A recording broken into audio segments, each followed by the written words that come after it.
యోగేశ్వరేశ్వరి కృష్ణ పరమాత్మ ధన్యవాదాలు అర్పించుకున్నాం.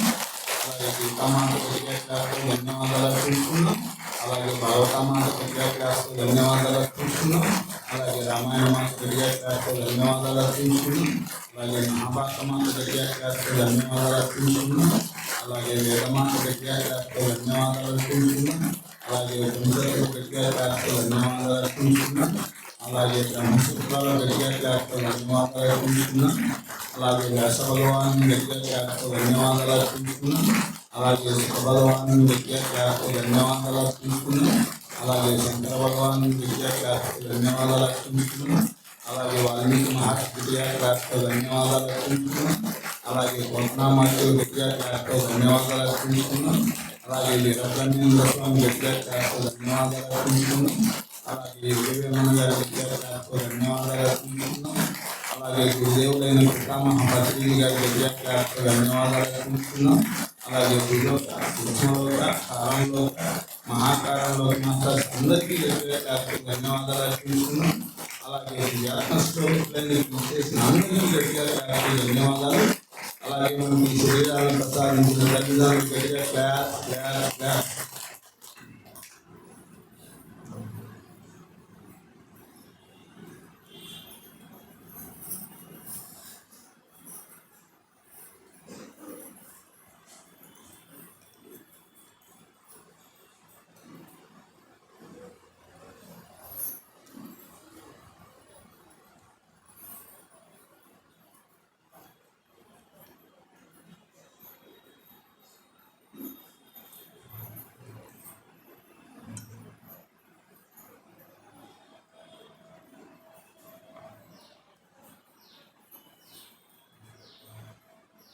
ఎక్కడ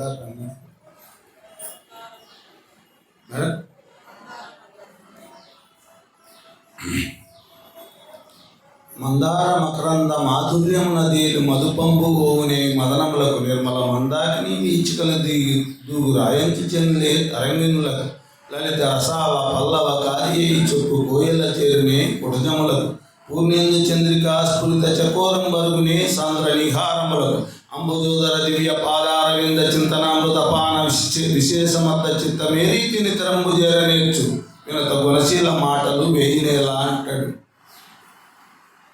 మందార పూల్లో మకరందాన్ని తాగే తుమ్మెద అడవి పూల పైన వాళ్తుంది. ఉమ్మెత్తి పూల వైపు వాలమంటే వాళ్ళ తండ్రి. మందార మకరంద మాధుర్యమునదేలు మధుపంబోని మదనములు నిర్మల మందాకిని వీచికల దూగు రాయించి చెందిన తరంగిణులకు.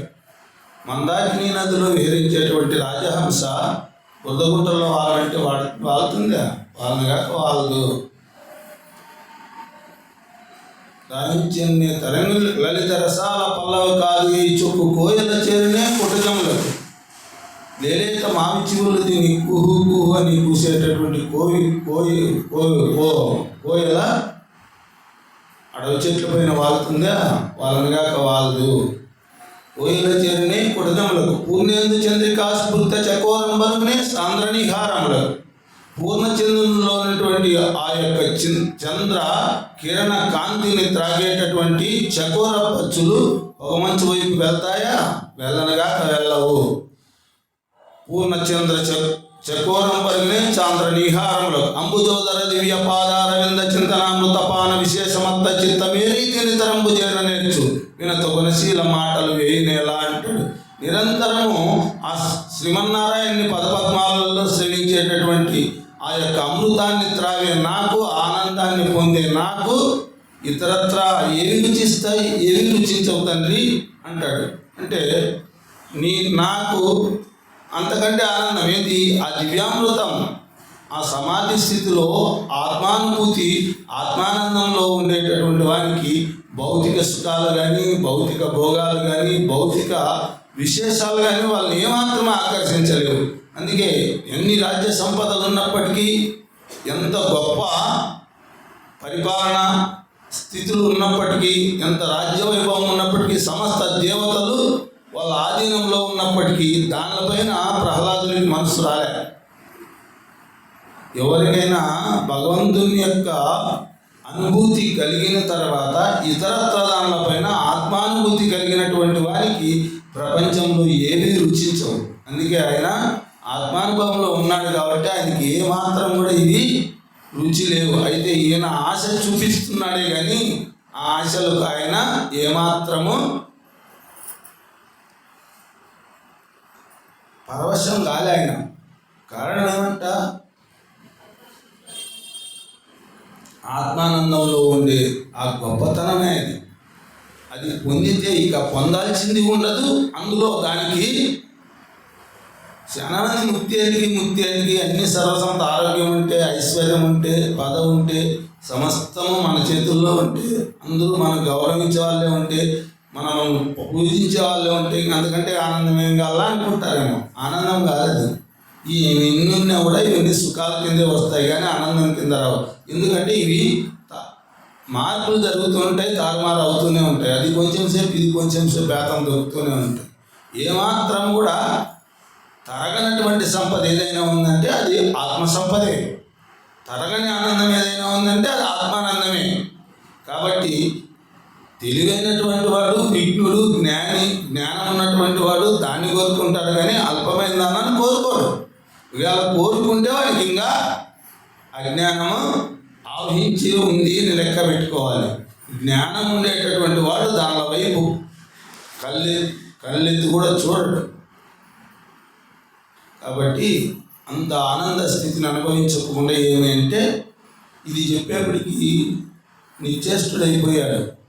ఎవరు? హిరణ్యకశిపుడు.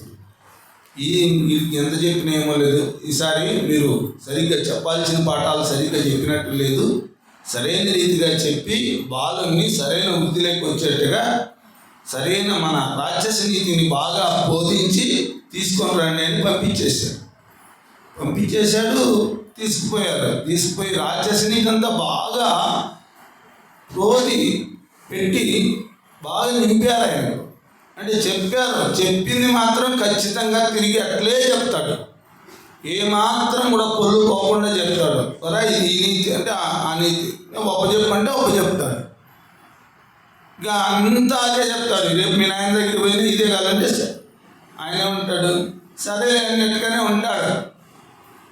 అంతా బాగా చెప్పారు. అయినా వాళ్ళకి గురువులకి ఇంకా నమ్మకం కుదరలేదు. ఎందుకంటే ముందు తగ్గిపోయినారు కదా.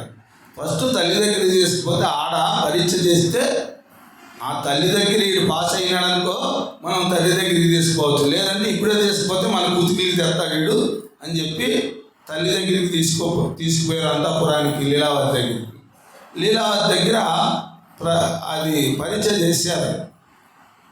ఈ గురువులు చెప్పింది ఏం చెప్పినారంటే, మేము ఏం చెప్పినామంటే వాళ్ళు అడిగిన ప్రశ్నలకు అన్ని జవాబులు చెప్పాడు, నీట్గా చెప్పాడు. ఆయన చెప్పిన దాన్ని బట్టి వీళ్ళలో ఏమి మేము నేర్పించినామమ్మా, ఏమాత్రం కూడా మా లోపం లేదు, అద్భుతంగా నేర్పించినాం, మేము అడుగుతాము చెప్తాడు చూడు అని చెప్పారు. వాళ్ళు అడిగారు, ఆయన కరెక్ట్గానే చెప్పాడు, ఆ విధంగానే చెప్పాడు. ఇక ఏం భయం లేదు లేని హిరణ్యకశిపుని దగ్గరికి తీసుకొని వెళ్ళారు. వెళ్తే సంతోషంగా పిలుచుకొని కూర్చోబెట్టుకొని, నాయన ఇప్పుడైనా అర్థమైందా, గురువులు నీకు బాగా బోధించారా, నువ్వు బాగా అర్థం చేసుకున్నావా, నీకు అంతా పూర్తిగా అర్థమైనట్టే కదా, దీంట్లో ఏమాత్రం నీకు డౌట్ లేదు కదా, మనమేమో మన కథ ఏమో మన ఇదేమో మనకు నీకు బాగా తెలియజెప్పింటారు, అన్నీ మన నీతి ఏమో అన్నీ మనకు తెలియజెప్పింటారు, నీకు బాగా అన్నీ తెలుసు కదా అంటే సరే అన్నాడు. అంటే ఏం చదువు, ఎట్లా చదివినావు, చదువు అంతా వచ్చినట్టేనా నీకు అన్నాడు. వచ్చినట్టే, చదివించిన నన్ను గురువులు, నేను చదివింది ధర్మార్థ ముఖ్య శాస్త్రములు, నేను చదివిన గలవు పెక్కులు, చదువుల్లో మర్మమెల్లా చదివింది తండ్రి అన్నాడు. చదివించిన నన్ను గురువులు, నేను చదివింది ధర్మార్థ ముఖ్య శాస్త్రములు, నేను చదివినవి గలవు పెక్కులు, చదువులలో మర్మమెల్లా చదివింది తండ్రి. మొత్తం అన్ని శాస్త్రాల్లో చదివిన, వీళ్ళు చెప్పిందే కాదు, నాకు వీళ్ళు చెప్పిన దానికంటే ఎగస్తా కూడా తెలుసుకున్నా, నాకు దాని సారమేమో కూడా నాకు అర్థమైపోయింది, దాని మర్మమేమో నాకు అర్థమైంది. చదువుల్లో మర్మమెల్లా చదివింది తండ్రి అన్నప్పుడు ఈ ఇళ్ళలో అనుకోతాను, ఊళ్ళో గురువుల్లో వీడేమన్నా వాళ్ళ కొత్త మర్మం ఏమైనా కనిపెడతాడా, వాళ్ళ నాకు కుతికి తెచ్చేకి మొదలు పెట్టినాడు. వీడు చెప్పినారు మీ నాయన దగ్గరికి పోయినప్పుడు మాత్రం ఇదే చెప్పాలరా, నువ్వు మళ్ళా కొత్త చెప్పకూడదు అని చెప్పినారు పాపము. సరే అన్నాడు. ఇంటికి వచ్చిన తర్వాత మళ్ళా తన పాట తాను పాడతాడు. ఆయన చదివించిన నన్ను గురువులు అన్నాడు కదా, గురువులు చెప్పిందే నేను తెలుసుకున్నాను, దాంట్లో మర్మమే అనుకుంటాండాము. కానీ వీడు కొత్త మర్మం ఏమన్నా కనిపెట్టినాడో ఏమో, అది ఒకటి ఇచ్చేటు, లేదంటే దీంట్లో మర్మం తెలుసుకుంటే పర్వాలేదు అనుకున్నాడు. అన్నప్పుడు తండ్రి బాగా సంతోషించాడు.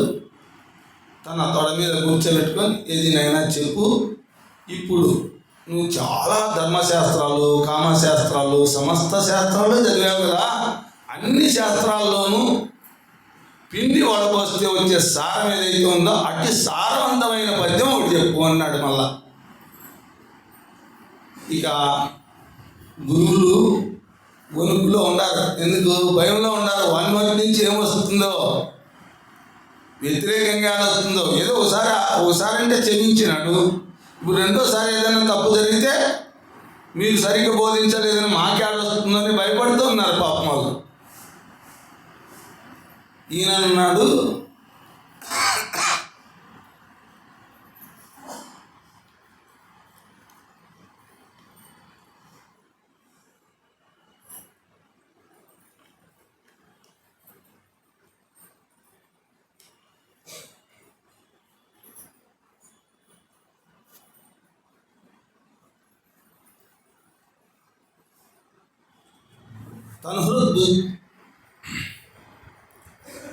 తన్హృద్భాసల శక్యము శ్రవణము దాసత్వము వందనాట్యముల సేవయు ఆత్మలో నిరికెను సంకీర్తన చింతనం అని 9 భక్తి మార్గముల సర్వాత్మను హరిని నమ్మి సజ్జనుడైనట భద్రమంచు దళితం సత్యము దైత్యోత్తమా అన్నాడు.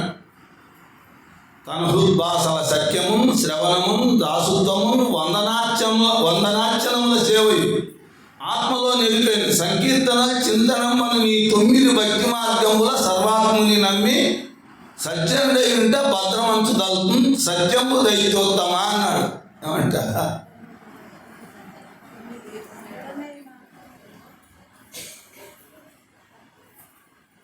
9 భక్తి మార్గాలు ఉంటాయి. ఏమంట? శ్రవణం, కీర్తనం, విష్ణుస్మరణం, పాదసేవనం, అర్చనం, వందనం, దాస్యం, సత్యం, ఆత్మనివేదనం. ఈ 9 భక్తి మార్గాల్లో నేను పూర్తిగా అర్థం చేసుకున్నాను, దాంట్లో సారాన్ని గ్రహించాను, వాటి మర్మాన్ని గ్రహించాను. దీని ప్రకారము సర్వేశ్వరంతో అనుసంధానమై ఆనందంగా ఉండేదానికంటే ఏది గొప్పది లేదని అర్థమైపోయింది నాకు. మర్మం అంతా అదే. ఏం మర్మము? ఇంతకంటే ఏం మర్మం లేదు.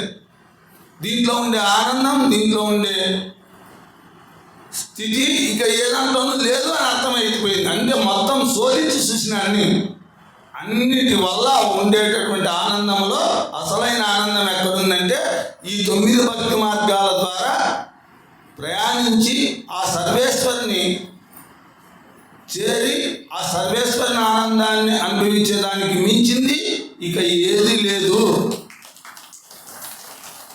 ఎందుకంటే అది నిత్యానందం,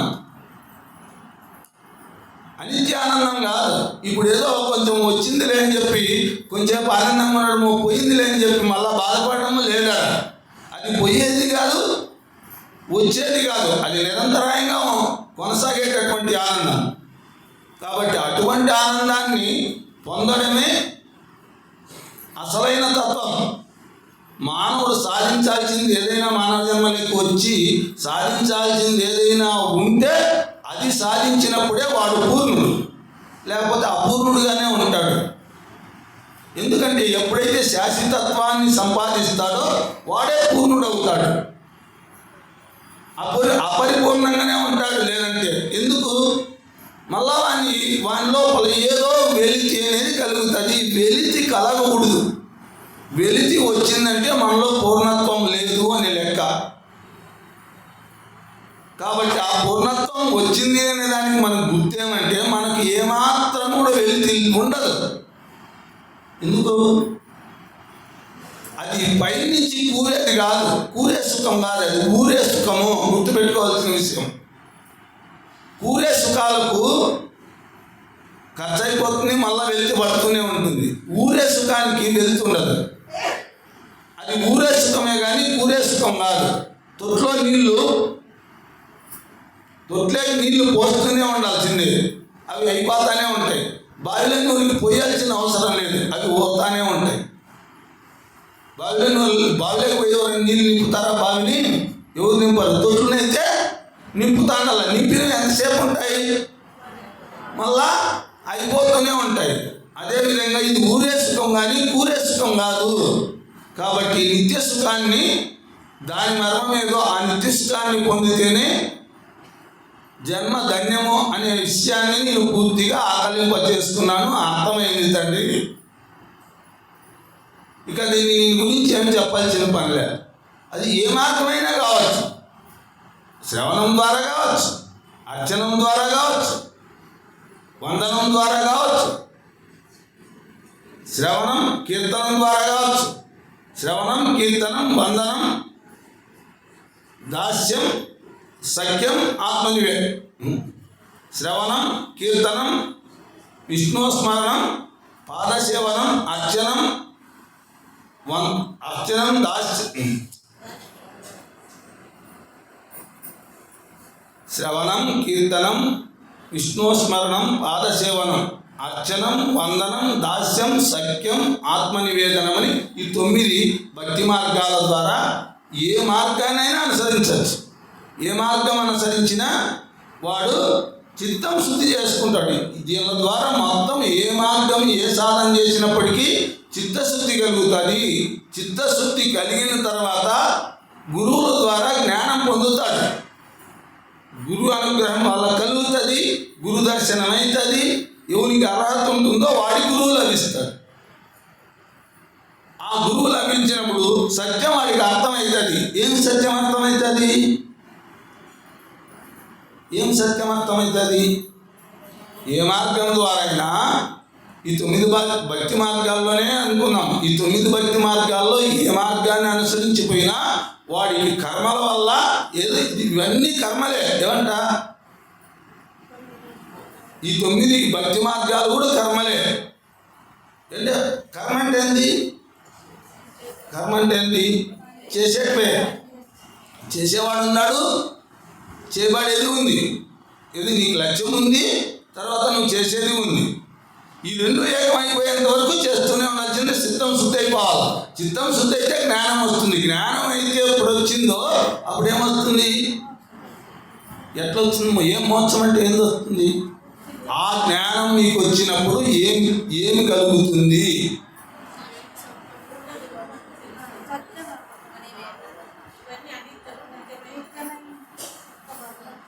అందరిలో ఉన్నది భగవంతుడే అనే విషయం అర్థమవుతుంది. గుర్తుపెట్టుకోండి. ఏంటంట? జ్ఞానం వల్ల మనకు అర్థమయ్యే విషయం ఏంటి?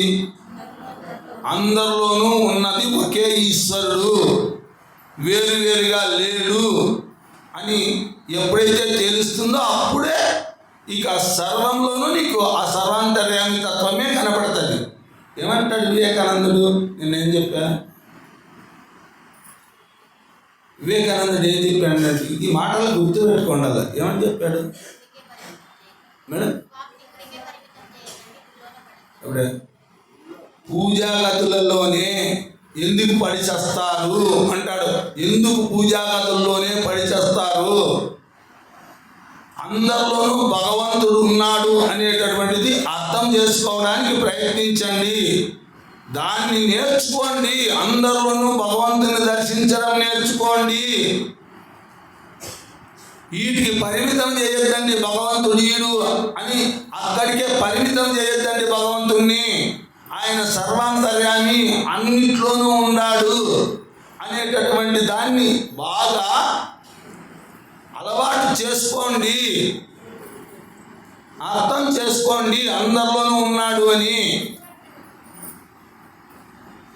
చెప్తాడు. అందరిలో ఉన్నాడా?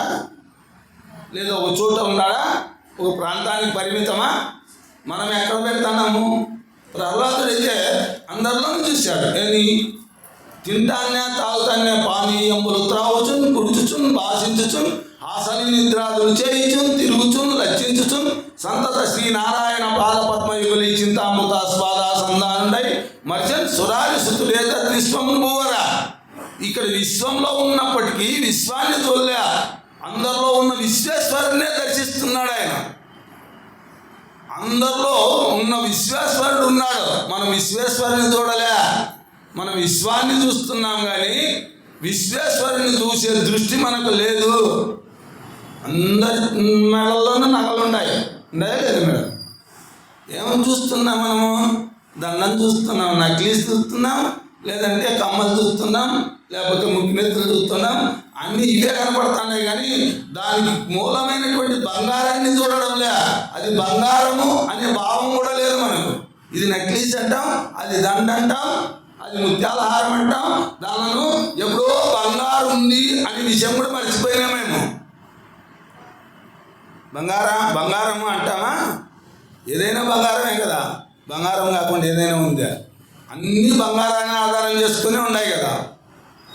అయినా ఆ బంగారాన్ని మాత్రం దృష్టి మనకి ఎట్లా ఉంటుంది? ఏ దృష్టి ఉంటుంది? వస్తువుల దృష్టి ఉంది కానీ లోపల దానికి ఆధారమైన బంగారం దృష్టి మనకు లేదు. ఉందా? అదే చెప్తాడు కదా శంకరులు, ఏమంటాడు? సచ్చిదాత్మాన్ అనుసృతే నిత్యా విష్ణు ప్రకల్పిత వ్యక్తవ్యో వివిధా సర్వాహ ఆటకే కటకాదివత్ అంటాడు. బంగారం ఆభరణాలు చూస్తున్నాడు కానీ బంగారాన్ని చూడలేదు అంటాడు ఆయన. అన్నిట్లోనూ ఒకే భగవంతుడు ఉన్నా భగవంతుడిని చూడలేదు. రకరకాలుగా వస్తువులనే చూస్తున్నాడు కానీ అన్నిటికీ ఆధారమైనటువంటి భగవంతుని చూసే దృష్టి కోల్పోయాడు. అచ్చపు చీకటి, కళ్ళు మూసుకుపోయాయి. అందుకే భగవంతుని చూసే దృష్టి లేదు. భగవంతుని దృష్టిని గుడికి వాల్సిన పని లేదు, పూజా గదిలో కూర్చోవలసిన పని లేదు. అందరిలోనూ ఉన్న భగవంతుని చూసినప్పుడు నీకు ఆనందం అనేది వస్తుంది. ఒక చోట నువ్వు ఆడు మాత్రమే భగవంతుడు ఉంటా అంటే బయటకు వస్తానే నీకు దుఃఖం కూడా బాధ కూడా ఉంటుంది. నువ్వు నిరంతరము బాధ భయము లేకుండా ఉండాలంటే సర్వేశ్వరుని గుర్తించాలి, చూడాలి, అవగాహనతో ఉండాలి. ఏం చెప్తాడు? అన్నిటి యందు ఉన్నటువంటి శాశ్వతమైనటువంటి సర్వవ్యాప్తి అయినటువంటి ఆత్మ అంతటా వ్యాపించి ఉంది. అది లేని స్థలం అంటూ లేదు.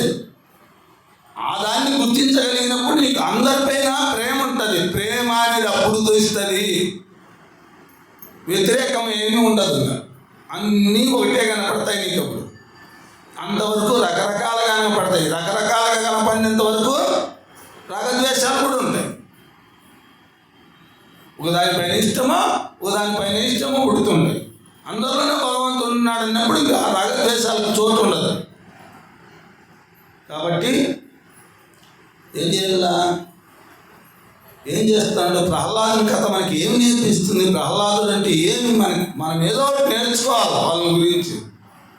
వాళ్ళు ఎట్లుండారనే దాన్ని బట్టే మనము అర్థం చేసుకోవాలి. ఆయనకి ఎక్కడ కనపడుతున్నాడు భగవంతుడు? అంతటా కనపడుతున్నాడు. ఇవన్నీ కర్మలు చేసే కర్మలన్నీ చేయాల. ఎందుకు?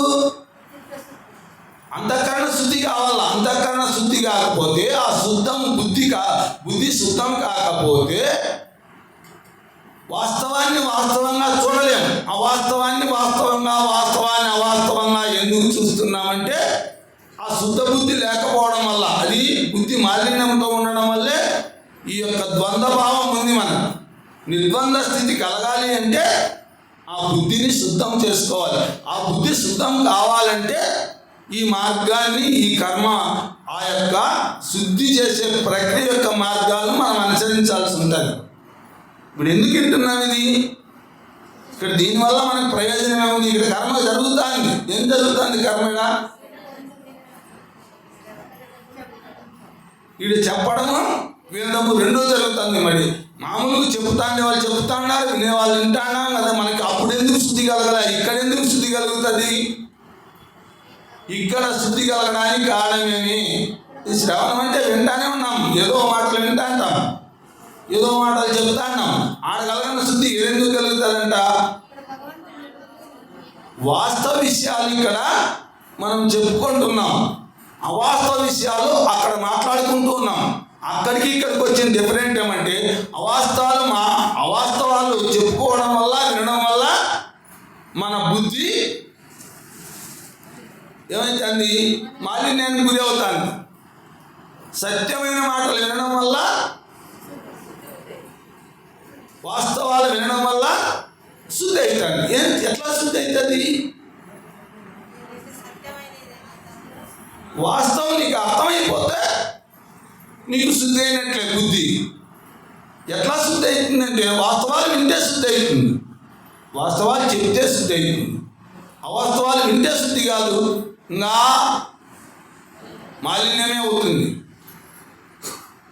ఇప్పుడు మనం చేసేదంతా ఇంకా మలినం చేసుకుంటున్నామే కానీ బుద్ధిని శుద్ధం చేసుకోవడం లేదు. భగవంతుని కథలు, భగవద్భక్తుని కథలు మనం వినడం వల్ల కూడా మన బుద్ధి శుద్ధమవుతుంది. ధ్యానం చేయడం వల్ల కూడా మనం శుద్ధమవుతుంది. ఎందుకు ధ్యానం చేయడం వల్ల శుద్ధమవుతుంది? ధ్యానంతో ఎందుకు అవుతుంది శుద్ధము? అపారమైన శుద్ధి కలిగేది ధ్యానంలోనే. ఎందుకు? అనవసరమైన విషయాలన్నింటినీ వదిలిపెట్టి అవసరమైన దాన్ని మాత్రమే పట్టుకున్నప్పుడే మనకు అర్థమవుతుంది వాస్తవం. అంతవరకు వాస్తవం అర్థం కాదు. ఆ మనస్సు ఏకాగ్రత చెందుతుంది ధ్యానంలోనూ. మెయిన్ ఎక్కడొచ్చిందంటే ధ్యానం యొక్క గొప్పతనం ఏడుందంటే ధ్యానంలో గమనం అనేది ఉంది. ఆ గమన శక్తిని ఎంత పెంచుతామో, ఎంత తీక్ష్ణత ఆ గమనానికి ఉంటుందో అంత వాస్తవాన్ని గ్రహించగలుగుతాం. వాస్తవం గ్రహించాలంటే గమనం యొక్క తీక్ష్ణత బాగా పెంచుకోవాల్సి ఉంటుంది. ఏ చిన్న విషయాన్ని కూడా చూడగలిగిన కెపాసిటీ రావాలంటే ఎరుకను పెంపొందించుకోవాల్సి ఉంటుంది. ఆ ఎరుకను పెంపొందించేదే ధ్యానం. ఎంతెంత ధ్యానం చేస్తాడో అంతంత బుద్ధి సునిశ్చితంగా ఉంటుంది. ఎంతెంత బుద్ధి సునిశ్చితంగా ఉంటుందో అంతంతగా వాస్తవాన్ని చూడగలుగుతుంది బుద్ధి. అందుకే మామూలు విషయం కాదు ఇది. ఎందుకు? ఏం చెప్పాడు కృష్ణుడు? జిజ్ఞాస యోగస్య శబ్ద బ్రహ్మతి వర్తతే అన్నాడు. యోగ జిజ్ఞాస కలిగినంత మాత్రము చేతనే వేదములందు చెప్పబడిన కర్మానుష్ఠ ఫలములు అన్నీ మనుషులు దాచివేయుచున్నాడు. బుద్ధికి డైరెక్షన్ ఇచ్చేది ఎరుకే. అందుకే ధ్యానం అనేది అతి తీక్ష్ణంగా ఉంది అంటే ప్రతి దాన్ని కరెక్ట్గా అది ఒక హంస. ఏది హంస అంటాడు దాన్ని. ఎందుకు? హంస ఏం చేస్తుంది? పాలు నీళ్లు పోస్తే పాలను మాత్రమే తీస్తుంది, నీళ్లను వదిలేస్తుంది. ఇక్కడ ఏదైతే అనిత్యమో అశాశ్వతమో దాన్ని వదిలిపెడుతుంది, నిత్యాన్ని మాత్రమే పట్టుకుంటుంది. హంస ఏ విధంగా అయితే పాలను మాత్రమే పట్టుకుంటుందో ఈ సునిశ్చితమైన బుద్ధి కూడా సత్యాన్ని మాత్రమే పట్టుకుంటుంది, అసత్యాన్ని వదిలిపెడుతుంది. నిత్యాన్ని మాత్రమే పట్టుకుంటుంది, అనిత్యాన్ని వదిలిపెడుతుంది. అందుకే ధ్యానం హైయెస్ట్ లెవెల్. ఏది? సాధనలో హైయెస్ట్ సాధన ఏదానికి? ఏం దానికి సాధన హైయెస్ట్? ఏ దానికి పనికి వస్తుంది? అంతఃకరణ శుద్ధి చేస్తుంది, వాస్తవం అర్థం చేసుకునే కెపాసిటీ దానికి వస్తుంది. అప్పుడు గురువుల ద్వారా లభించిన జ్ఞానంతో ఇది వాస్తవము అవాస్తవం అని పూర్తిగా ఒక్కసారి గురువు చెప్తే చాలు, ఏది వాస్తవమో దాన్ని పట్టేసుకుంటుంది. గురువాక్యాల ద్వారా వెంటనే పట్టేసుకుంటుంది. ఎందుకంటే దానికి అపారమైనటువంటి తీక్ష్ణమైనటువంటి ఎరుక ఉంటుంది, గమనం ఉంటుంది. గమనాన్ని పెంచడమే ఆత్మజ్ఞానానికి అతి కీలకం. ఎంతెంతగా నువ్వు గమనిస్తూ ఉంటావో అంతంత నీ గమన శక్తి పెరుగుతూ ఉంటుంది. ఎంతెంత గమన శక్తి పెరుగుతుందో అంతంతగా వాస్తవాన్ని చూడగలుగుతావు.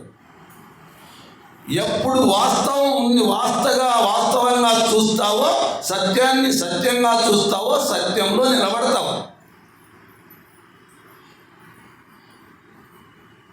అందుకేమంటాడు? అజ్ఞాన కలుషం జీవం జ్ఞానాభ్యాసాత్ వినిర్మలం.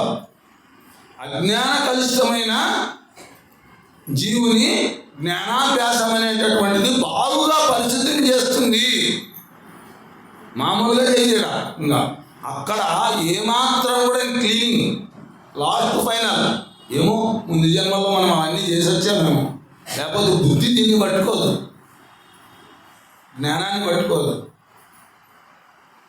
ఇక మనకుండే భ్రమలు తొలగవు. ఇప్పటికీ మనం భ్రమల్లోనే జీవిస్తున్నాం.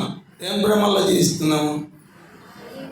ఏదైతే చెప్తాను ఇప్పుడు చెప్పినామనికి ఇది దీన్నే పట్టుకుంటాం. దాన్ని అంతట్లోనూ భగవంతుని చూడరా అంటే ఏం చేస్తాం? ఇప్పుడు మనం చేసేది ఏంటంట?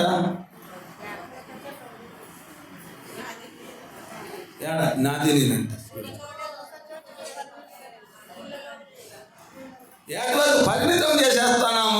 పరిమితం చేస్తున్నాము, అపరిమితమైన దాన్ని పరిమితం చేసి కూర్చోబెడతాము. ఈయన మాత్రమే దేవుడు ఉన్నాడు అనుకుంటా, ఆడ పూజిస్తాము, బయటకు వచ్చి ద్వేషిస్తాం. ఏమొచ్చింది? ఆడేమో పూజిస్తాము, ఇదేమో చంపేస్తాము. ఇటు చంపేసిద్దాము. ఏముంది? ఎందువల్ల ఇది జరుగుతుంది? దీనికి కారణం ఏమంట? తీక్షణమైన బుద్ధి లేకపోవడం వల్ల. అంటే దాన్ని గుర్తించలేకపోవడం వల్ల. చెప్పినా కూడా అది నిలబడలే. ఎందుకు నిలబడలే? అపరిశుద్ధమైన బుద్ధి. ఎందుకు? అపరిశుద్ధమైన బుద్ధి కాబట్టి ఆ గుణానికి లొంగిపోతాను. అది గుణము అని దాన్ని గుణాన్ని గుణంగా గుర్తించే కెపాసిటీ ఈ బుద్ధికి లేదు. గుణాన్ని గుణంగా గుర్తిస్తే అది గుణము, అది నాకు సంబంధం లేదు అని అది పక్కన ఉంటే ఏమీ అంటదు. దాన్ని ఎప్పుడైతే గుణం ఈడిస్తే దాంట్లో గుణంలోకి జారిపోతాను. ఎందుకు జారుతాను అంటే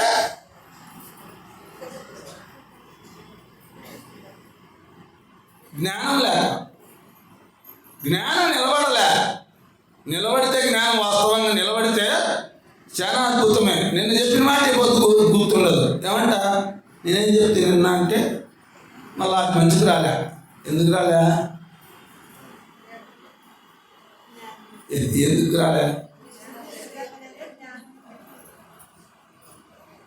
తనలో తాను రమించాలా. బయట ఏదో చూసి రమించడం కాదు. కళ్ళు మూసేయి, ముక్కు మూసేయి, నోరు మూసేయి, ప్రతిదీ మూసేయి. ఇంద్రియాలన్నింటినీ అంతర్ముఖం చేయి, బహిర్ముఖం చేయొద్దు. ఏ కర్మ చేసినా బహిర్ముఖం అవుతుంటాయి ఇంద్రియాలు. అంతర్ముఖం చేస్తావు. అంతర్ముఖం చేసి అంతర్యామిని అనుభూతి చెందు. అక్కడ ఆనందం ఉంది.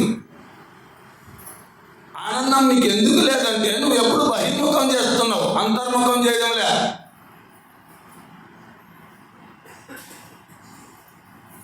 అందుకే ధ్యానం అంత గొప్పదనేది. అన్ని మతాలు కూడా సర్టిఫై చేసింది అందుకేనండి.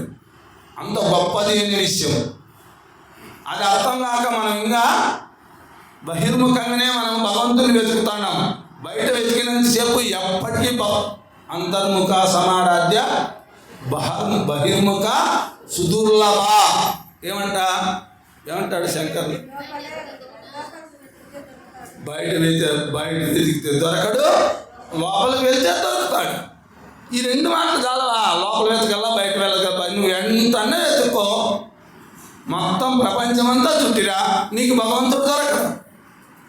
కూర్చో, కన్ను మూసుకో, ఇంద్రియాలను అంతర్ముఖం చేయి, మనసులో పెట్టేయి. మనసును తీసుకుపోయి నీ యొక్క హృదయంలో పెట్టేయి. నీకు అంతర్ముఖమై నీ స్వరూప జ్ఞానం నీకు కలుగుతుంది. పెడతాండారా?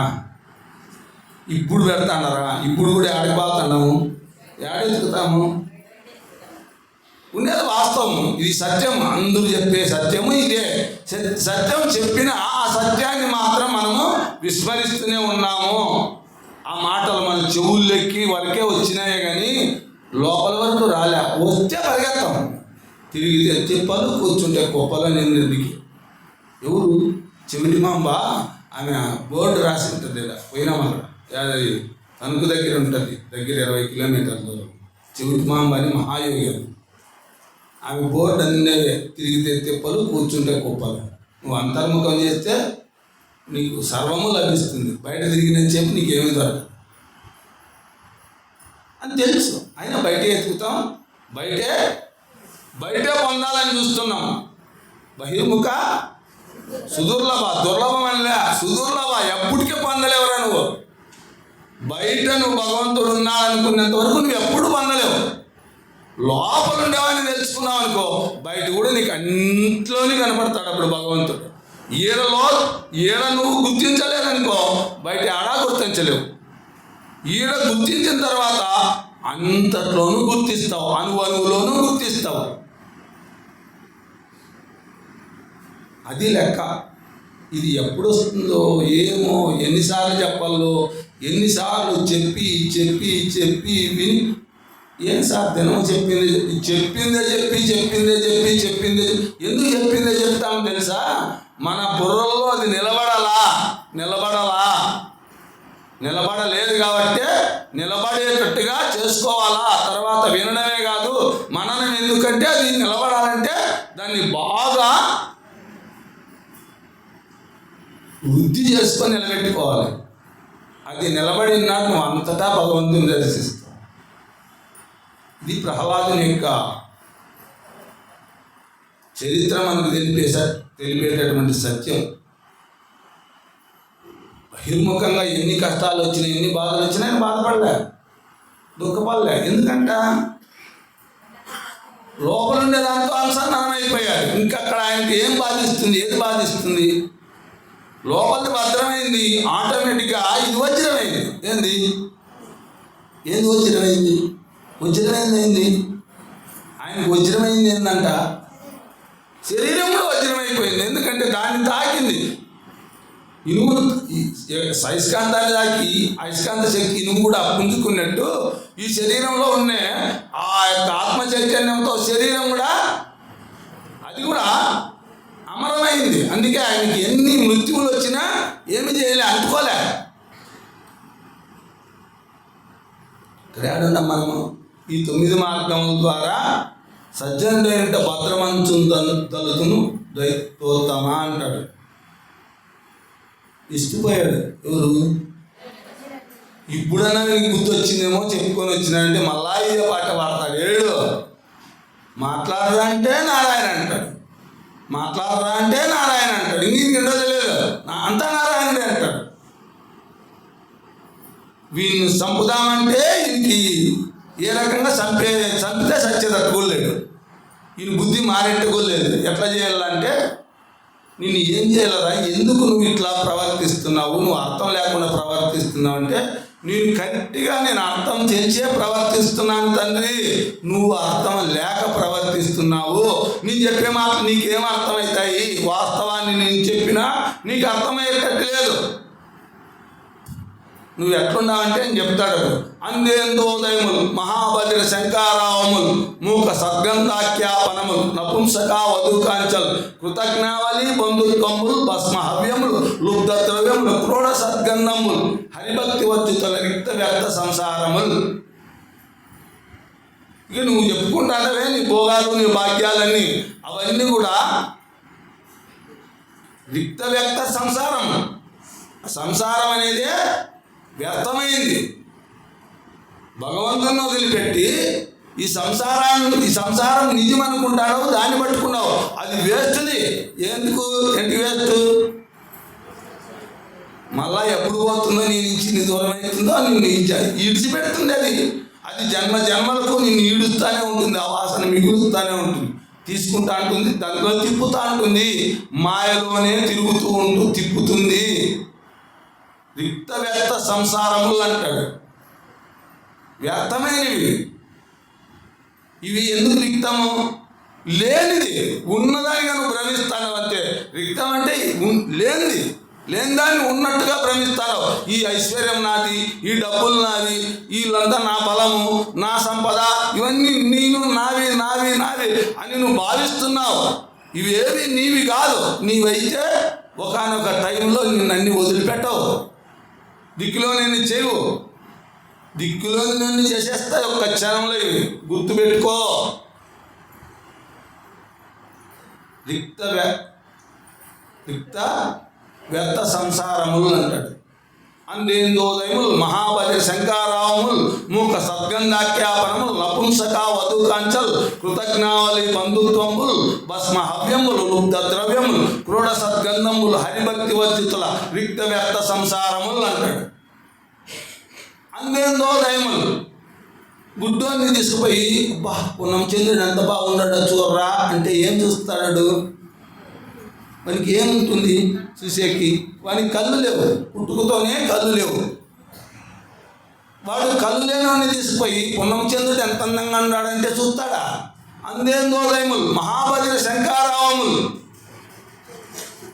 పుట్టు చెవుడు, పుట్టినప్పటికే చెవుడు, ఏమీ వినపడదు. అటువంటి వాని ముందు శంకుది శంకునాదం చూడరా ఎంత అద్భుతంగా ఉందంటే ఆ శంకునాదాన్ని వాడేమో ఆస్వాదిస్తాడు. మహాబలి శంకారావములు మూక సద్గంధాఖ్యాపనములు మూగోడున్నాడు, వాడికి బ్రహ్మాండమైన జ్ఞానం ఉంది, బ్రహ్మాండమైన చదువు ఉంది, అద్భుతమైనటువంటి శాస్త్ర పరిజ్ఞానం ఉంది. అట్లా వాడిని ఆసనంలో కూర్చోబెట్టి ప్రవచనం చేయాలంటే ఏం చేస్తాడు? ప్రవచనం వాడు చేస్తాడా? అంత జ్ఞానం ఉన్నది వ్యర్థం కింద వానికి లెక్క. మూక సద్గంధాఖ్యాపనము నపుంసక వధుకాంచల్. ఒక నపుంసకునికి స్త్రీ పైన వ్యామోహం ఉండడం ఎంత వేస్టో అంత వేస్ట్. నపుంసక వధుకాంచల్ కృతజ్ఞావళి బంధుత్వములు. కృతజ్ఞత లేనిటువంటి బంధువు ఉన్నాడనుకో, వాంతో నీకేం ప్రయోజనం ఉంటుంది? నువ్వు ఎంతో మేలు చేసింటావు, వాడు నువ్వు బంధువుగా భావించినావు, అయినా వానికి కృతజ్ఞత లేదు. నీకు అవస్థ వచ్చినప్పుడు ఏం చూడడు. భస్మహవ్యములు. భస్మహవ్యములు అంటే యజ్ఞం అంతా చేసిన తర్వాత యజ్ఞగుణం ఆరిపోయిన తర్వాత దాంట్లోకి తీసుకుపోయి హవిస్సులేస్తే ఏం ప్రయోజనం వస్తుంది? అగ్ని ఉన్నప్పుడు హవిస్సులేస్తే అవి దేవతలకు అందుతుంది. లేదంటే ఆ బూడిదలో తీసుకుపోయి నువ్వు హవిస్సులేసినావు అనుకో ఏం ప్రయోజనం ఉంటుంది? భస్మహవ్యములు లుబ్ధ ద్రవ్యములు. ఒక లుబ్ధం దగ్గర ధనం దండిగా ఉందనుకో, కోట్లు కోట్లు ఉంటుంది, మురుగుతా ఉంటుంది, కావలసినంత ధనం వాని దగ్గర ఉంది. వాని దగ్గర ఉండే ధనం వల్ల ప్రయోజనం ఏమునికి? అసలు వాడు తినడు, వాని పిల్లల పిల్లలకి పెట్టాడు, అసలు సమాజానికి పెట్టాడు. అసలు అంతా దానికి వాళ్ళంతా దరిద్రమే పెంచుకుంటాడు. వాడు ఎవరికి 10 రూపాయలు ఎవరికి దానం చేయదు. నా జ్వరం కూడా నేను అప్పినంటాడు. కొందరు లక్షణం ఎట్లుంటుంది, నేను జ్వరాన్ని కూడా ఇది నాది కదా నేను విడిచిపెడితే అట్లని దాన్ని పట్టుకుంటాడు. ఈ జ్వరం కంటే దరిద్రమైంది ఇంకేందంట? ఈ ఆశంగా దరిద్రం కంటే దరిద్రమైంది. ఇది దాచిపెట్టుకునేది ఉందే గుణము, ఆ గుణం మహాదరిద్రమైంది. ఎందుకంటే మనం పాపాలు పాలు చేసేదే లోపత్వమే. లోపమేం సామాన్య జ్వరం కాదు, అది మామూలు జ్వరం కంటే పెద్ద జ్వరమే. అది మన దగ్గర ఎంతో ఉంటుంది, మనకు నయా పైసా ఇబ్బంది కాదు. మన లోపం మనకు అడ్డొచ్చుకొచ్చి ఉంటుంది, దాన్ని ఏమాత్రం ఉంచుకోలేదంటే మనకు శక్తి లేనట్టే లెక్క. ప్రతి మనిషికి గుణానుసారంగా ఏదో వాసన ఉండొచ్చు, పూర్వజన్మ వాసన. ఆ వాసనను తోసేయగలిగినోడు గొప్పోడు, తోసేయలేకపోతే వాడు దాంట్లోనే కొల్లేస్తాడు. లుబ్ధ ద్రవ్యములు. లుబ్ధం దగ్గర ధనం ఎంత ఉన్నాయి, ఏం ప్రయోజనం ఉంది దానికి? మనకి పుణ్యాన్ని తెచ్చిపెడుతుందా, మనకి సౌకర్యాన్ని తెచ్చిపెడుతుందా? ఏం తెచ్చిపెడుతుంది? ఏమీ తెచ్చిపెట్టదు, మనకి అంతా నష్టమే ఉంటుంది. లుబ్ధ ద్రవ్యములు క్రోడ సద్గంధములు. పన్నీర్ తీసుకొచ్చి పన్నీర్ బాగా కడిగి పన్నీర్ రాత్రి ఏం చేస్తుంది? పన్నీర్ మగవై బురదలో పడుతుంది. క్రోడ సద్గంధములు హరిభక్తి వర్జితులు రిక్త వ్యర్థ సంసారములు. ఇవన్నీ ఎంత వాస్తవమో ఈ సంసారం కూడా అంతే వాస్తవం. ఏది? ఈ పన్నీర్ రాసేది, గుడ్డోనికి చంద్రబింబం చూపించేది, చెవుటోనికి శంకు ఊదేది, ఇవన్నీ ఎంత ప్రయోజనమో ఈ సంసారం పైన వ్యామోహం ఉండేవానికి ఈ బోధలు చేసేది కూడా అంతే ప్రయోజనం. ఎందుకంటే వాని చెవుకి ఎక్కవాలి, ఎందుకంటే వానికి దానిపైన వ్యామోహం ఎక్కువ. ఏం చెప్పాడు ఈ పద్యంలో? ఏమంట? అందేందోదయములు మహాభజన శంకారావములు మూక సద్గంధాఖ్యాపనములు నపుంసక వధుకాంచలు కృతజ్ఞావళి బంధుత్వములు భస్మ హవ్యములు లుబ్ధ ద్రవ్యములు క్రూర సద్గంధములు హరిభక్తి వర్జితుల రిక్త వ్యక్త సంసారములు. ఈ సంసారం కూడా అంతే. గుడ్డోనికి చంద్రబింబం చూపితే ఎంత ప్రయోజనమో, చెవుటోనికి శంకు చూపితే ఎంత ప్రయోజనమో, మూగోనికి ప్రవచనం చెప్పమంటే ఎంత ప్రయోజనమో, మూక సద్గంధాఖ్యం నపుంసక వధుకాంచ కృతజ్ఞావళి బంధుత్వములు. కృతజ్ఞుడైన బంధువు ఉంటే ఎంత ప్రయోజనమో, ఏం ప్రయోజనం ఉంటుంది? అంతే, ఏం ప్రయోజనం ఉండదు. లుబ్ధుని దగ్గర ద్రవ్యం ఉంటే ఏం ప్రయోజనం ఉంటుంది? ఏం ప్రయోజనం? లుబ్ధ ద్రవ్యములు క్రోడ సద్గంధములు, పన్నీకి పన్నీరు రాసినా దానికి ఏం ప్రయోజనము ఉండదు. అలాగే బూడిలో హవిస్సులు వేసినా ఏం ప్రయోజనం ఉండదు. ఇవన్నీ ప్రయోజనం ఎంత ఉంటుందో అంతే సంసారంలో ప్రయోజనం కూడా. అయితే మనకు సంసారం అంటేనే ముద్దు. ఎందుకంట భగవంతుడంటే వద్దా కాల.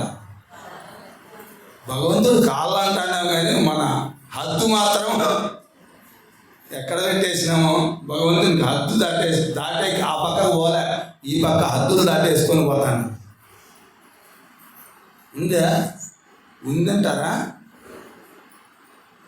రిక్త వ్యర్థ సంసారములు, రిక్త వ్యర్థము వ్యర్థము అని అందరికీ తెలుసు, తెలియదంటారు. మళ్ళీ దానికోసమే పర్లాడతాను.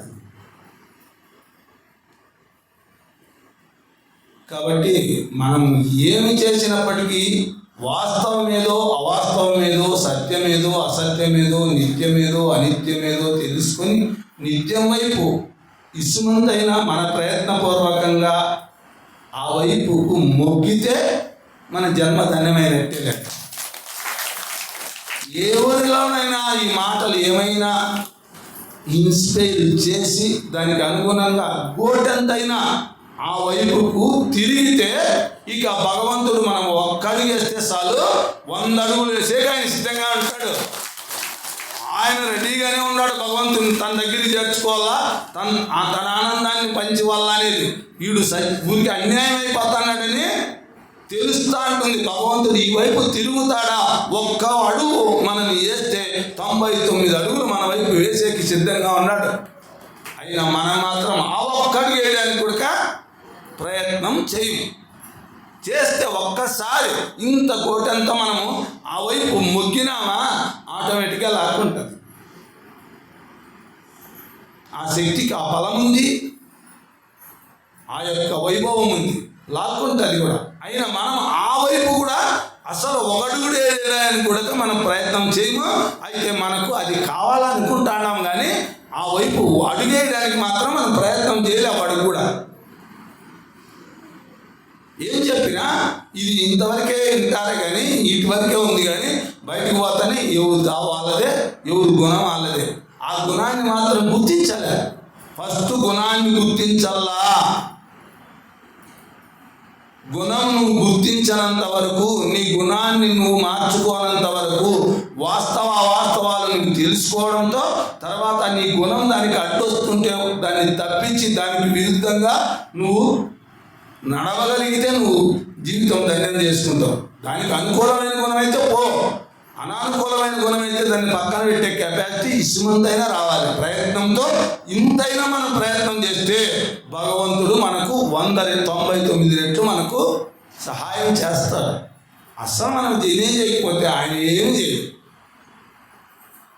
దేవుడు మార్చచ్చు కదా. చాలా మంది ఈ మాటలు మాట్లాడతారు.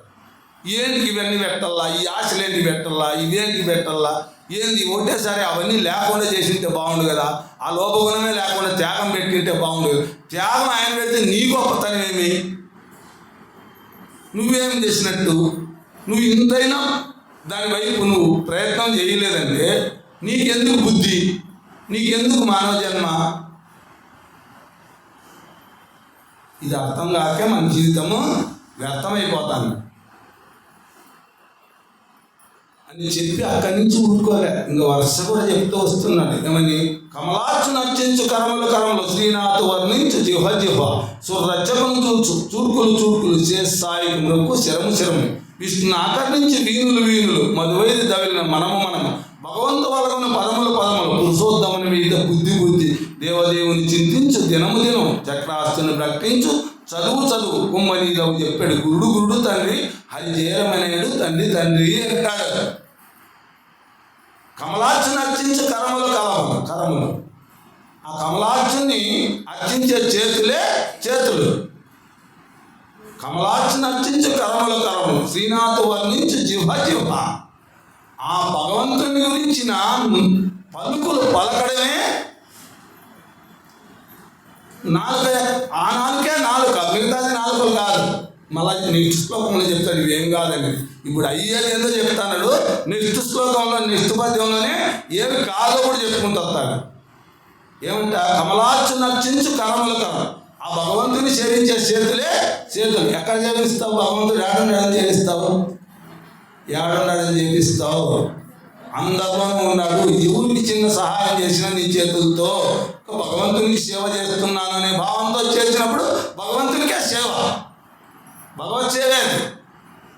ఆ భగవద్ భావన కలిగిన వాడు భగవంతుని సేవే అనుకుంటాడు. కమలార్చు నర్చించు కరములు శ్రీనాథు వర్ణించు జిహ్వ.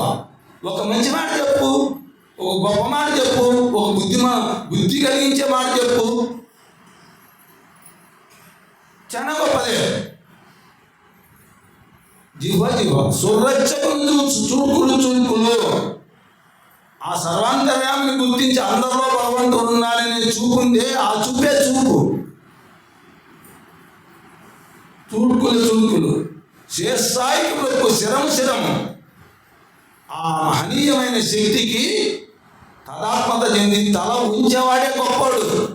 ఆ మహనీయమైన శక్తి దైవశక్తి మనము నడుపుతాండే సర్వశక్తులు మనలో అన్నిట్లో మనం నడిపిస్తున్నదే ఆ పరంధాముడు.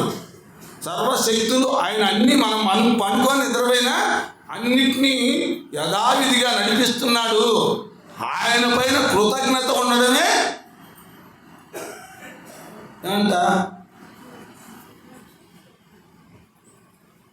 కమలార్చన అర్చించు కరములు శ్రీనాథు వర్ణించు జిహ్వ స్వరచ్చకును చూచు చూపులు శేషాయకులకు శరము విష్ణుని ఆకర్ణించి వీణులు ఆ విష్ణువు ఆ భగవంతుని కథలు వినడానికి ఉవ్విళ్ళు వస్తాడే అటువంటి చెవులు. ఎందుకంట భగవంతుని గురించి వినాలనే కూతురం అంటే ఆ తత్వాన్ని, ఆ సత్యాన్ని, ఆత్మతత్వాన్ని గురించి వినడం ఉందాయే అది అటువంటి చెవులు. ఇప్పుడు మనం వింటానే ఈ వినేదే చెవులు అనే పరిమాణాన్ని అనుకుంటుంటామే, అవన్నీ మనకు వేస్ట్. కమలార్చన అర్చించు కరములు శ్రీనాథు వర్ణించు జిహ్వ స్వరచ్చకును చూసి చూపులు శ్రేష్ఠాయికులకు శరము విష్ణుని ఆకర్ణించు వీణులు మధువైతే దవిలిన మనం భగవంతుని పైన పెట్టిన మనస్సు మధువైతే దవిలిన మనం పురుషోత్తముని మీద బుద్ధి చక్రాస్తుని ప్రకటించు చదువు కుంభనీదవు చెప్పాడు గురుడు తండ్రి హరిజేరమనేడు తండ్రి లాస్ట్ వాళ్ళ ఆయనకే పెట్టాడు. మనం ఏమని ఆ భగవంతుడిని పొందరా అని చెప్పే తండ్రి కానీ లేకపోతే వాడు తండ్రే కాదు. నువ్వు తండ్రే కాదు అని అన్నోపదేశంగా చెప్తాడు. నువ్వు వద్దంటున్నావంటే, నాకు వ్యతిరేకంగా ఉన్నావంటే నువ్వు వేస్ట్ నా కొడుకు అంటాడు. అంటే డైరెక్ట్గా అనలే, నీ ఆయనకే ఈయన కొడుకు కానీ ఈయన అనుకుంటాను నువ్వు వేస్ట్ అని. నేనే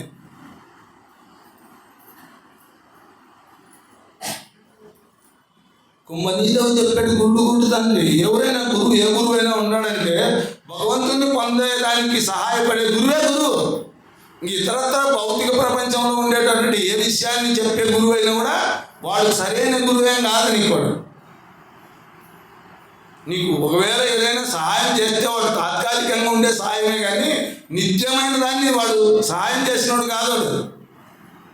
నీకు ఎంత సంపాదించాక నీకు అవకాశాలు కల్పించిన గురువు అయినా వాడు తాత్కాలికమైన వాడే. ఎందుకంటే వాడి ద్వారా నీకు వచ్చిన సంపద నిష్ప్రయోజనమే. ఎందుకంట ఇది తాత్కాలికంగా ఉండేది, శాశ్వతమైనది ఏదైనా చూపిస్తాడే వాడే గురువు. ఆ దాన్ని పొందు అని చెప్పేవాడే తండ్రి అని ఎంత అన్యోపదేశంగా చెప్పాడు అని చెప్పి ఇంక వాళ్ళ రివర్స్లో చెప్తాడు.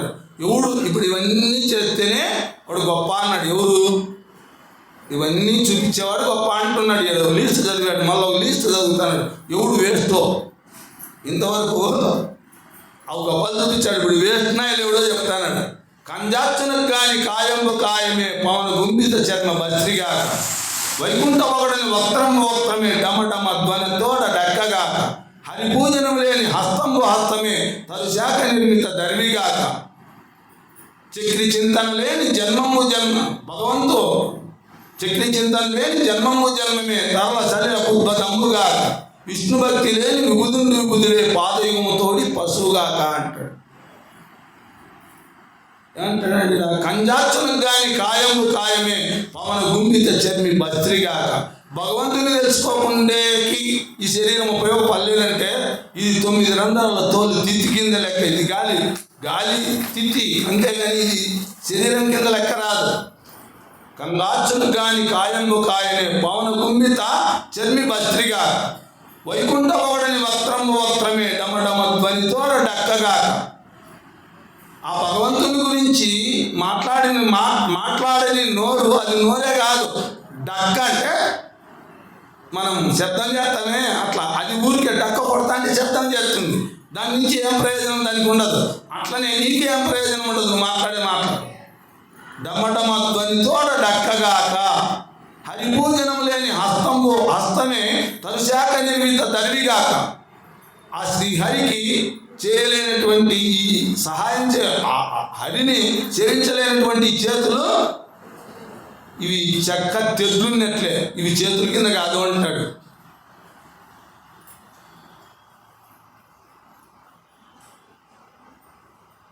హరిపూజనం లేని హస్తంబు హస్తమే తరుశాఖ నిర్మిత దర్విగాక. కమలేశు చూడని కన్నులే తన కుడ్యజాల రంధ్రములు గాక.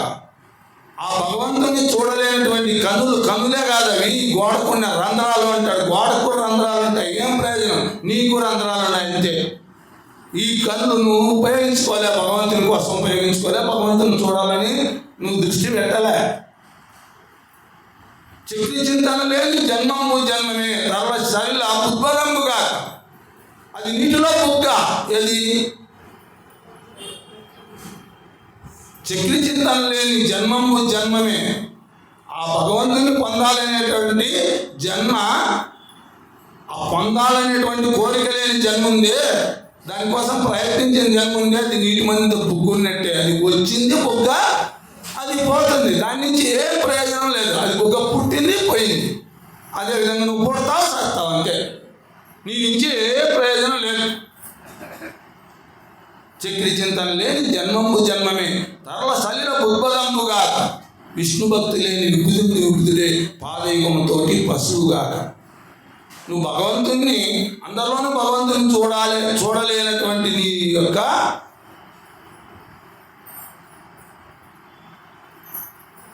ఇది పాదయుగంతోటి పశువుగాక. నువ్వుకి పశువుకు ఏం డిఫరెంట్ లేదు. భగవంతుని చూడాలనే దృష్టి నువ్వు దానిపైన ఇచ్చని కలగలేదంటే నువ్వు వేస్ట్ కింద వస్తావు. కాబట్టి ఇవన్నీ వేస్ట్ నాయనా అని చెప్పాడు. ఇక్కడ చెప్తానే వచ్చాడు. చెప్పేటప్పటికి వానికి ఒళ్ళు మండిపోయింది. ఏమన్నాడు? వజ్జలు చెప్పిన ఈ మతి మజ్ఞాతుడవైన నీకు మరియవరిచే సుజ్ఞాతమయ్య బాలక తజ్జనులను పేరుకొను తగనాందోళన్. ఎవరు చెప్పినారా ఈ పాఠాలన్నీ నీకు? వాడిని ఎవరినో అని కథ ఏందో చెప్పు, ఎవడో వాడు చెప్పు అంట. ఏం చెప్తే ఏం చేస్తావు? వాడిని పీకపోతాం, ఇంకంతే. నువ్వు చేసే పని అదే కదా. ఏం చేస్తావు? వజ్జలు చెప్పిన మతి అంటే గురువులు చెప్పలే నీకు. గురువులు చెప్పలేదు కానీ ఎవరు చెప్పినారు? ఎట్లొచ్చినాయి నీకు? వజ్జలు చెప్పిన మతి మజ్ఞాతుడవైన నీకు మరియవరిచే. అజ్ఞాతంగా పెట్టినాం, నేను ఎవడు కలవకోకుండా చేసినాం. ఎక్కడ పెట్టినారు? అంత పెద్ద స్ట్రిక్ట్గా పెట్టినారు, అంత పకడ్బందీలో పెట్టారు. గురువుల దగ్గర చుట్టూ బందోబస్తు పెట్టారు. ఎవడు బయట వచ్చేకి లేదు. మజ్ఞాతుడవైన నీకు. ఎవరు? అజ్ఞాతంగా ఉండే నీ దగ్గరికి వచ్చి ఎవడు బోధిస్తాడని మాటలన్నీ. సుజ్ఞాతమయ్య బాలక. ఎవరి ద్వారా వింటాడవరని ఇది తజ్జనులను వేడుకొను తగనాంబోలను. ఆ వాళ్ళు ఎవరో చెప్పురా. ఏం చెప్తే ఏం చేస్తావు? నేను చెప్పినాను అనుకో, నీకు పెగ్గు వస్తావు. నీకేమో అర్థమవుతుందా? నేను చెప్పే మాటలు నీకు ఇసుమంతని అర్థమైనాయా? అర్థం కాలే. ఎందుకు అర్థం కాలే? నువ్వు చీకట్లో ఉన్నావు. చీకట్లో ఉన్నవానికి ఏ వస్తువు కనపడదు. కట్టిన చీకట్లో ఉన్నవానికి ఏమి కనపడదు. అలా నీకు ఈ స్థితిలో ఏమి కనపడలే. వాస్తవం తెలుసుకోలేకపోతున్నావు. అచ్చపు చీకటింబడి గృహవ్రతులై విషయ ప్రవిష్టులై సచ్చుచున్ పుట్టుచున్ మరలా చర్వినులైన వారికి ఎచ్చర పుట్టినే పదులు చెప్పిననైనా నిజేచ్చనైనా ఏమిచ్చిననైనా కానలకేగినైనా హరిప్రబోధములు. ఆత్మతత్వం గురించి నీకు చెప్తే ఏమెక్కుతుంది తలకాయకి? నువ్వు అచ్చపు చీకటింబడి గృహవ్రతులై సంసారమే వాస్తవము, ఇదే వాస్తవము, ఇదే నిజము అనే పూర్తి భ్రమలో ఉండవు. మామూలు భ్రమలో లేవు. అచ్చపు చీకటింబడి గృహవ్రతులై అంటే ఈ కనపడేటివి, ఈ చూసేటివి ఇవన్నీ సత్యమని నువ్వు అనుకుంటావు. ఈ పదవులు, ఈ యొక్క హావా, ఇది బయట చూసి ఇదంతా నాదే, ఇది నేను అనుకుంటాడు. ఇవి ఏం చెప్పుంటాయి నీకు? ఈ సంసారము చూసి వాస్తవం అనుకుంటాడు, అవాస్తవం ఇది. అచ్చపు చీకటింబడి గృహవ్రతులై విషయ ప్రవిష్టులు అంటే ఈ ప్రపంచంలో ఉన్న విషయాలను వాస్తవం అనుకుంటున్నావు. విషయ ప్రవిష్టులై సచ్చుచు పుట్టుచున్ మరలా చర్వినులైన వారికి ఎంతసేపు ధనం మీద ఆసక్తి, ఆస్తుల మీద ఆసక్తి, దీని మీద ఆసక్తి, దాని మీద ఆసక్తి, సత్యతప్పుడికి ఏదో ఆసక్తి బలంగా పెట్టుకోవడము, సావడము. మళ్ళా ఏం చేస్తాడు? ఆ వాసన బట్టి మళ్ళా జన్మలోకి రావడము, మళ్ళీ ఆ వాసన అనుసరించి కర్మలు చేయడము, మళ్ళీ ఆ కర్మల్లో మళ్ళీ ఇరుక్కోవడం, మళ్ళీ ఆ వాసన బలంగా చేసుకోవడము, మళ్ళీ ఆ వాసన బట్టి కిందికి రావడం పైకి పోవడం, కిందికి రావడం, కిందికి పైకి కాదు. ఈ జన్మకు రావడం, ఆ జన్మకు రావడం, కొన్నాళ్ళు మానవ జన్మ, మళ్ళా కుక్క జన్మ, మళ్ళా పంది జన్మ. నీకు ఏ వాసన మిగిల్చుకుంటాంటావో ఆ జన్మట్టి జన్మ వస్తా ఉంటుంది, మళ్ళా వస్తా అంటావు. మళ్ళా ఏదో పూర్వపుణ్య పరిపక్వంతో భగవంతుని అనుగ్రహంతో మళ్ళా మానవ జన్మలోకి వస్తావు, మళ్ళా వాసన మిగిల్చుకుంటావు, మళ్ళా వస్తావు. ఎన్నడు నువ్వు ఈ జన్మలోకి వచ్చినప్పుడు ఎవడు నువ్వు ఆ దాని గురించిన జ్ఞానం నీకు కలగకపోతే, దాన్ని తప్పించుకోవాలనేటటువంటి ఆలోచన చేయకపోతే నీకు ఎట్టి పరిస్థితులను మళ్ళీ దీని నుంచి తప్పించుకునే భగవంతాల్లో తిరుగుతూనే ఉంటావు. సచ్చు చూపుతూ మళ్ళా చెర్వినులైన వారికి ఎచ్చర పుట్టినే. అసలు ఎరుక కలుగుతుందా? ఆలోచన వస్తుందా? పరులు చెప్పిననైనా ఇంకా మిగతా వాళ్ళు ఎవరైనా చెప్పినారే ఇవన్నీ శాశ్వతం కాదు, ఒకవేళ శాశ్వతం కాదు నీకు తెలుస్తుంది, ఇవన్నీ శాశ్వతం కాదు, శాశ్వతమైనది ఒకటి ఉంది అని ఎవరైనా మహానుభావులు నీకు చెప్పినప్పటికీ అది అర్థం కాదు.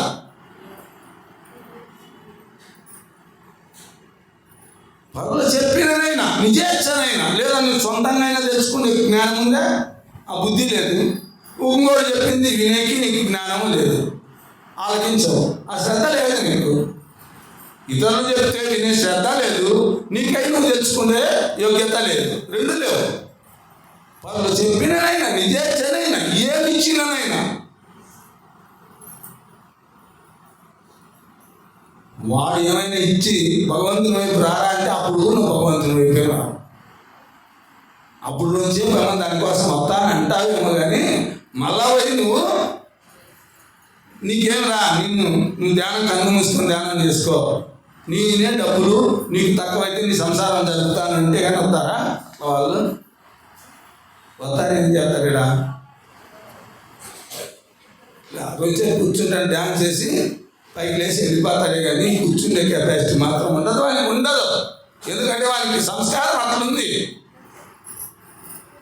ఆశకొచ్చి కూర్చోవచ్చు, అవి 100,000 రూపాయలు ఇస్తాము, గంటసేపు కూర్చుంటే 10 నిమిషాలు కూర్చోరు.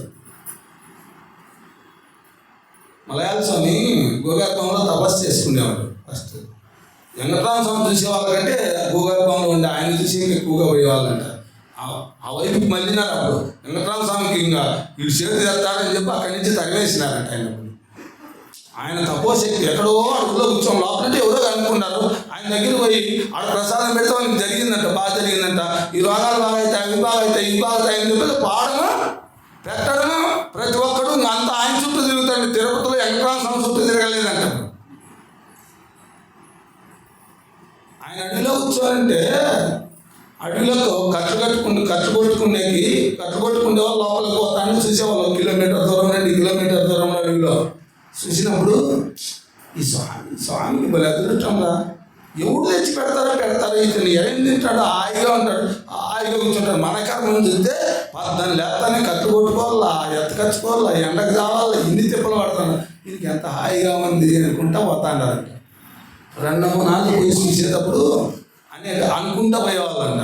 ఒకనాడు కళ్ళు తెరిచి ఇక్కడ రాను అయినానంటే ఏమంటే ఏంది నైనా మీరు అంటాడేది ఇది బలి సుఖం స్వామి, హాయిగా కన్ను మూసుకుంటా కూర్చుంటా ఎంత హాయిగా ఉందో. మరి ఈ హాయిని మీరు చేయొచ్చు కంటే మాకు పెళ్ళాం పిల్లలు ఉన్నారు స్వామి, నీ అట్లా ఏమీ లేని వాళ్ళం కాదు కూర్చోనేనా, నీకేమి ఉండేది కూడు వడకని బట్ట తెచ్చేవాడు పెడతాంటే నీకు కనపడలే.